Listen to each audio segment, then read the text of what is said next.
কি ব্যাপার, আপনারা কুট থেকে এলাকা একবারে ফাঁকা করে থিয়েছেন কিংবা? সচরাচর তো এভাবে আসা হয় না। টেরা আর হাবিব ভাই ধরছে, তোমাকে শুভেচ্ছা জানাবি। তাই বলে সবাই আসবেন? দলের এখন দুঃসময় চলিচ্ছে, হুট করে যদি গ্যাঞ্জাম পাকে কেরা সামাল দিবি?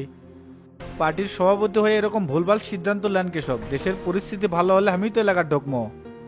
না মানে তোমার এলাকা ঢুকতে দেরি হবি নি, সেই জন্য ভাবলাম যে আমরাই যাই। তাই বলে এলাকা ফাঁকা করে থিয়ে আসবেন? সবিকার তো তাক দায়িত্ব দিয়েছেন নাকি?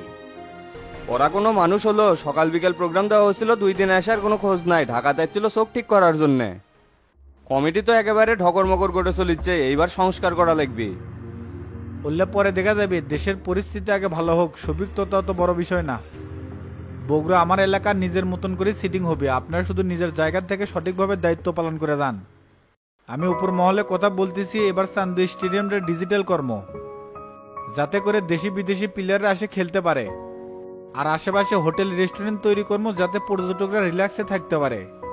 এটা তো অনেক ভালো চিন্তা, তোমার হাত ধরে বগুড়া শহর অনেক আগে যায়, এটাই আমরা চাই। আপনারা যেহেতু সবাই আসছেন, তে গোল্লাক রেখে যাচ্ছেন, কেউ কেউ নিয়ে আসতেন? বালুর পয়েন্টে উপর হয়ে পরে লাখ সিলে গেছে, সেজন্য শ্বশুর বাড়িতে আছে। তে পয়েন্ট আর সিএনজি স্ট্যান্ড কেমন চলিচ্ছে? আলহামদুলিল্লাহ ভালো। সাইড সুইডে টাকা দিয়ে যা বাঁচিচ্ছে তোমার অ্যাকাউন্টেই ঢুকাচ্ছি। মাঠ থেকে পয়েন্ট পর্যন্ত রাস্তা একবারে ডেবে গেছে, কাশিম টিভির নিউজ দেখলাম। ওই হাফ কিলো রাস্তা কাঁচা তো, এই জন্যই ডেবে গেছে। বৃষ্টি হলে মানুষজনের বের হতেও অসুবিধা হয়। সব মিলে মানুষজন হেনস্থার মধ্যেই আছে, এবার রাস্তাটা ঠিক করা লাগবে। কয়েকদিন আগে সাদেক আলীর একটা বরকি মরছিল, এটা নিয়ে খুব গ্যাঞ্জাম হচ্ছে। সাধারণ জনগণ তো পয়েন্টই বন্ধ করে দিবে চাইছিল। দিনের বেলা পয়েন্ট থাকে বন্ধ, ছাগল মুরবি কেমনে? শুক্রবার গাড়ির চাপ ছিল তো, এই জন্যই পয়েন্ট চালাছে। এত টাকা লোভ তো আমার নাই, অনেকগুলো বালু জমে আছে, এই জন্য সরাচ্ছি। সিস্টেমের বাইরে তো কোনো কাজ করা যাবে না। আজ থেকে পয়েন্ট বন্ধ, রাস্তা আগে ঠিক হবি, তারপর চালু করবেন। আর এর থেকে যাই সাদেক আলীর সাথে দেখা করবেন, যা ক্ষতি হচ্ছে তার ডবল টাকা দিবেন। আচ্ছা দেমনি। তাহলে চলেন, খাওয়া দাওয়া করে এলে, গুরু মনে হয় ওয়েট করে দিচ্ছে। টেরা আর মানিকে কমাতে গেছি না, ওরা কুটি গেল। চলো, ওরা চ্যাংরা বেড়া মানুষ, পরে খেলেও হবি না, আমরা খাওয়া দাওয়া করে নেই।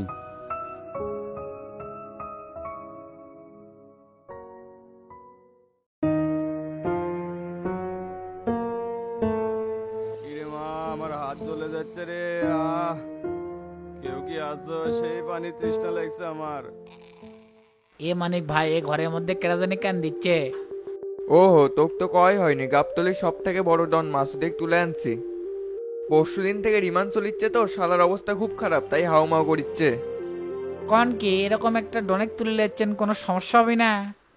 এর সাইডে বড় বড় ডন আমাদের কাছে আটকা আছে। পিছনের যে রুমগুলো দেখিচ্ছ না, সবগুলোতে একজন করে লোক আছে। আন্ডারওয়ার্ল্ডের মাইকেলের নাম শুনছো, যাই দেশ বিদেশে মাল পাচার করে? না শুনিনি। ওই লোকে কি একবার দেখা যাবে? আমার খুব শখ আন্ডারওয়ার্ল্ডের ডনেক দেখার। আচ্ছা চলে, ওর সাথে না হিসাব নিকাশও করে আসি, আর তোরও শখ মিটপিনি।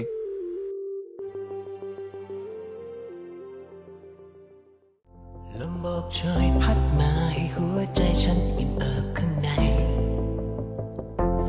เริ่มวันที่สดใสยิ้มไปให้ใจมีพลัง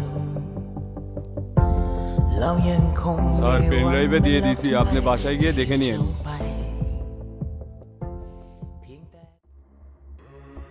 ভাই, বিপদের উপর বিপদ। গাবতলির মাসুদ 3 দিন হলো মিসিং। হ্যাঁ হ্যাঁ, গতকাল শুনলাম তো। তা হঠাৎ করে মিসিং হয়ে গেল? উই কুটি যায় কি করে, তুমি তো সব জানো। ডিস্কো ক্লাবে একটা ফুটেজ পাওয়া গেছে, আজাদ নিয়ে আসতিছে। তাহলে ওটা দেখলেই বোঝা যাবে না ওই নিজে থেকে মিসিং হচ্ছে নাকি অকেও গুম করছে। শামসুর উপরে অ্যাটাক হওয়ার পর যেহেতু ওই মিসিং হচ্ছে, তার মানে এটা কারা করছে ভালো করে বোঝা যাচ্ছে। নিজের থেকে মিসিং হওয়ার চ্যাংরা ওই না। গাবতলির টপ মাস্তান শত শত মরদেক টপ গায়ে ওই জায়গাত গেছে। যেদিন শামসুক হিট করছে তার 3 দিন পরই ওই গায়েব। তুমি তো কও যে শামসু আর আগের মতো নাই, তাহলে ওর উপরে অ্যাটাক করলে মিসিং হয় কেমনে?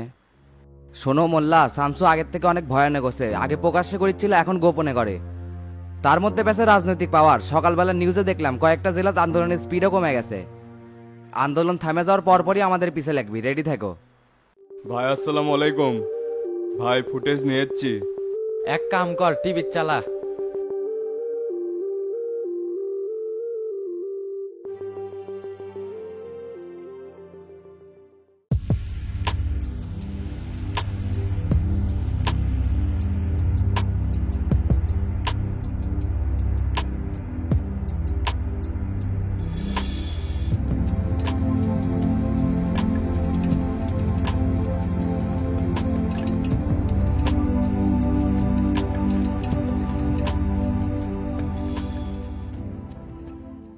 বারে বস থেকে মাসুদ মাল খাচ্ছে সবই দেখা যাচ্ছে, কিন্তু ওই স্যাংরাটা কেটে মুখটা তো ঠিক মতো দেখা যাচ্ছে না। আমার তো মনে হয় উইতি তুলে নিয়ে গেছে।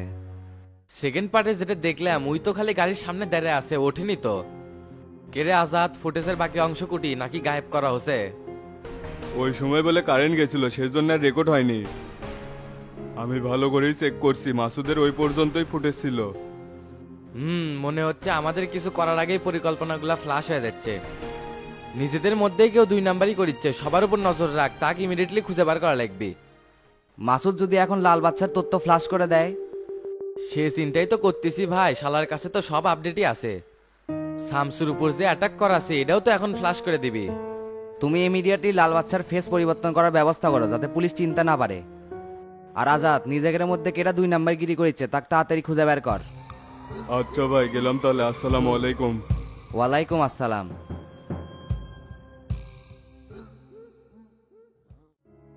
ভাই, পোলাপানিক যেভাবে অ্যারেস্ট করিচ্ছে, মিছিল মিটিং এর জন্য তো কর্মী পাওয়া যাচ্ছে না। এভাবে চলতে থাকলে তো দিন দিন আন্দোলনের স্পিড কমে যাবে। সকালবেলা তরিকুল ভাইয়ের সাথে কথা বললাম, আইনজীবীদের সাপোর্ট নেওয়া লাগবে, না হলে চলমু কেমনে। নাগরিক পার্টির টাকারও সাপোর্ট নয়, আর যারা জেলে ঢুকছে তার কাছে জামিনও করে পারিচ্ছে না। এখন তো দেখিচ্ছে আন্দোলন সব আমাদের কর্মীটাই করা লাগিচ্ছে। সেটা তো জানি, আন্দোলন করে কোনো লাভই দেখিচ্ছি না। জনতা পার্টি কোনোভাবেই ক্ষমতা ছাড়বি না। তার মধ্যে শামসু সেক্রেটারি হলো, এই স্যাংরা তো আন্ডারওয়ার্ল্ডের লোক, বেশি সুদূর বুদুর করলে বড় কাহিনী ঘটাবি। তরিকুল যে দিক নির্দেশনা দেয় ওটা শুনেই তো আমার কলজা শুকে গেছে মিলন। কে কি কয়? অগেরে পরিকল্পনা হলো নামি দামে কিছু স্কুলে শর্ট সার্কিট ঘটাইয়া দেশে অরাজকতা সৃষ্টি করবি, যাতে করে ক্ষমতাসীন দলের দুর্নীতি প্রকাশ পায়। আর এই সুযোগটাই নিবি বিরোধী দলের নেতারা। তাদের উদ্দেশ্য হলো সাধারণ ছাত্রছাত্রীদের সরকারের বিরুদ্ধে নামানো, তাহলে আর গদি ধরে রাখতে পারবি না। এটা আপনি কি শুনালেন ভাই? এরা মানুষ না পশু? ক্ষমতার জন্য নিরীহ মাসুম বাচ্চাদের জীবন শেষ করে দিবি। ক্ষমতার লোভে তো এরা অন্ধ হয়ে গেছে। এরা করবি দেশের উন্নয়ন, এর সাথে আমরা জোট বেঁধে কিভাবে থাকি? ওরা শুধু আমাকে প্ল্যানটা জানাছে, আমি তো এখনো রাজি হইনি। যতই জোটে থাকি আমাদেরও তো একটা বিবেক আছে, সবকিছু বুঝে শুনেই কাজে নামবো। কিন্তু সমস্যা হলো শত শত মামলা আছে, এখন যদি আগের সাথে জোটে না থাকি তাহলে তো জেলে পয়সা মরা লাগবে। কতদিন হলে বৌসলের সাথে দেখা না, এভাবে কি থাকা যায় বলো? বুকটা হাহাকার করে উঠে যখন তাগের কথা মনে পড়ে। আমাকে পুলিশ ধরলে ধরবি, তারপরেও আমি এই কোমলমতি শিশুদের নিয়ে নোংরা রাজনীতি করতে পারবো না। তুমি যত সহজে পার পাবে আমি কি তা পাবো? কারণ আমি এবি পার্টির সভাপতি, সহজে পাশ কাটাবার পারবো না। আপনি বারবার করে কছিলাম নাগরিক পার্টির সাথে জোটে যাইন না, ওই শালারও অমানুষ, চিন্তা ভাবনাই খারাপ। স্বচ্ছভাবে আন্দোলন চালা যাবো, ক্ষমতা সময় নদীর স্রোত, কেউ ধরে রাখতে পারে না। মাঝপথে এসে এরকম করলে হবে? যেভাবেই হোক আন্দোলন চালিয়ে যাওয়াই লাগবে। তুমি একটা কাজ করো, কবিরে ফোন দিয়ে আগামীকাল আমার বাগান বাড়ি আসতে বলো। এখানে আর বেশিক্ষণ থাকা নিরাপদ না, তুমি চলে যাও আমিও চলে যাই। আচ্ছা নেতা, উঠলাম তাহলে। আসসালামু আলাইকুম। ওয়ালাইকুম আসসালাম।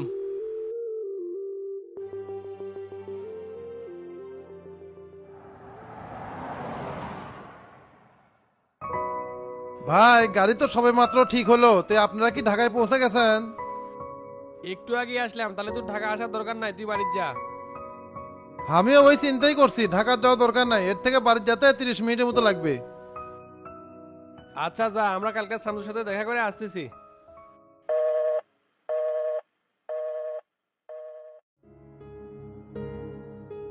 কেরানাল কুন্ডি তুই? আমি তো দোকানে। কি খবর চেয়ারম্যান সাহেব? তুই এখন ইউনিয়ন পরিষদে যা, তো 10 কেজি করে চাউল দেওয়া হচ্ছে। শুনলাম কয়েকটা মেম্বার নাই, ঝামেলা হচ্ছে। আর কেউ যদি পরিষদের আশপাশে চাউল বিক্রি করে তাকে পুলিশ দিয়ে ধরে দেবো। ঠিক আছে, আমি এখনই যাচ্ছি। এরা বে কুটিরে তুই কোরাউনে আসলাম কোন ক্যাশে বসতো। চেয়ারম্যান ফোন দিছে, আমার ইউনিয়ন পরিষদে যাওয়া লাগবে। কোনো জায়গায় যাস না, আর গোলাপি আসলে কবু কেবলই বাড়ালো।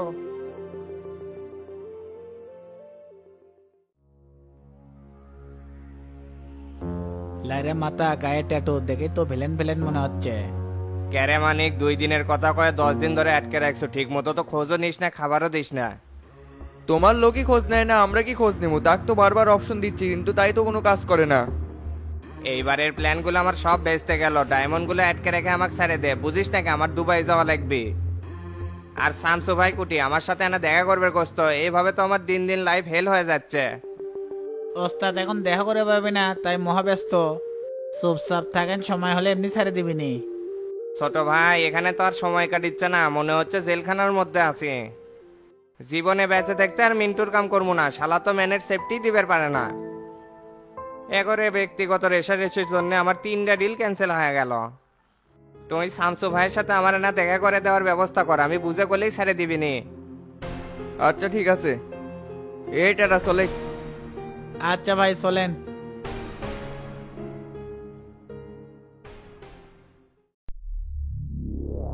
কি ব্যাপার, এই লোক আবার কেটা সাইজ সুইজ কে? এ ভাই এ কেটা আপনি কোয়া নাই বাত্রা নাই হুম্মুত করে ঘরের মধ্যে ঢুকে গেছেন? আমি শামসুর গেস্ট। শামসু কোথায়? ছোট বাচ্চার থেকে অক্সিনি, কিন্তু আপনার মতো গেস্ট তো কোনোদিন দেখিনি। কি মতলবে যাচ্ছেন সেই কথা কোন? আর সিকিউরিটি কোথায়? মিসাই একজনে কোমা ঢুকপে দেয়।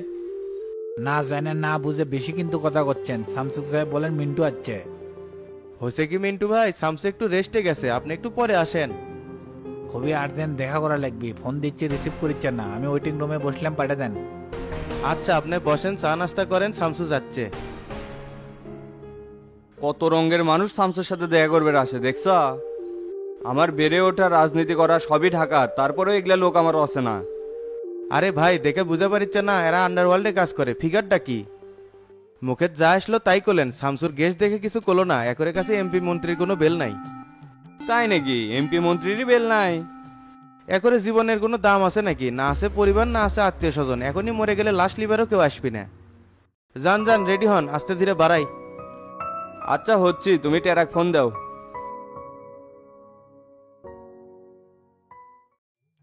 মানুষ যে সুসা 10 কেজি চাউল নেওয়ার জন্য মারামারি লাগে, এতই অধৈর্য। এটি আসলে মনে হয় কারো সময় থাকে না।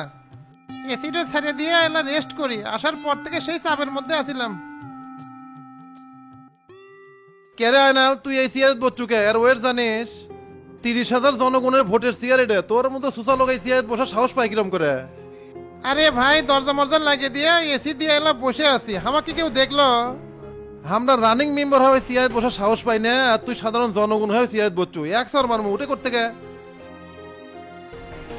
এরা দায়িত্ব দিছে তো সেই জন্য এলা বসছি। আবার কথা কয় টেরা কেটে রে, চেয়ারম্যান সাহেব কয়ে পাইস না, উঠ থেকে।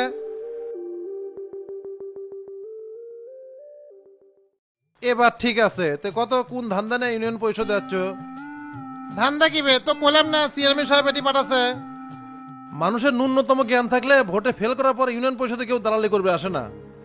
মাথার তো জ্ঞান বুদ্ধি কিছু নাই, বেলজ্জার মতো ঢং ঢং করে চলে যাচ্ছ। নেক্সট টাইমে তোকে জান ইউনিয়ন পরিষদে আশেপাশে দেখি না। ডন আজকে ব্যবহারটা ভালো করলো না, এটা আমার সারা জীবন মনে থাকবে। তুই আমার বাপ না শ্বশুর যে তোর সাথে ভালো ব্যবহার করা লাগবে? তুই আমার প্রতিদ্বন্দ্বী।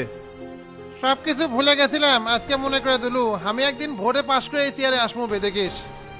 থাক গেলাম, আর দিন গুনতে থাক।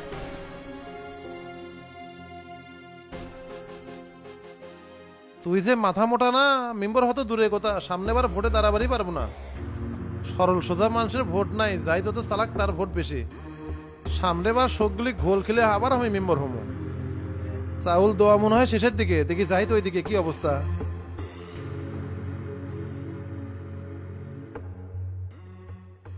এটি আর কতক্ষণ ওয়েট করবো? আপনার ভাইরা তো বাড়ায় না। এত অস্থির হচ্ছে কে? অপারেশন থিয়েটারে ঢুকছে, একটু সময় লাগবে। দরকার হয় তোর চোখ এটি দেখে তারপরে একসাথে বাড়ামনি। আগে শামসুর সাথে দেখা করি, তারপরে চোখ দেখাবো না। আপনি তো আমার কোনো কথাই শুনতেছেন না। আরে আমি চিন্তা করছি ভাইরাক লিয়ে শামসুরিটি যাবো। গেস্টে লিয়ে গেলে সম্মান দিয়ে কথা কবিনি, না হলে তো চোটপাট করবি। আপনি এত ভয় পাচ্ছেন কি জন্য? আমি জনতা পার্টির সেক্রেটারি, তাকে ফুল দিবে আসবেনি বাড়ি। আমাদের উচিত হবে শামসু ভাইকে মানে নেওয়া এবং তার নেতৃত্বে চলা। লজ্জা আছে তোর যে চোখ কানা করে দিছে? খারাই ভুলে গেছু। আজকে ক্ষমতাত গেছে আর সব অতীত ভুলে গেছু, এই সবিক কিন্তু ভুলেনি। মনের জ্বালা মনে দিয়ে আছে, মুখে বলা কি দরকার? সময় এবং পরিস্থিতি বুঝে মানুষকে চলতে হয়। যদি কোনোদিন সুযোগ আসে সেই দিন প্রতিশোধ নিব। স্যার আপনাদের জন্য নিচে ওয়েট করতেছে, যেতে বলল। আচ্ছা আপনি যান, আমরা যাচ্ছি। কি রে, খারাই কোন দিক দেখালো? আচ্ছা তাড়াতাড়ি চলেন।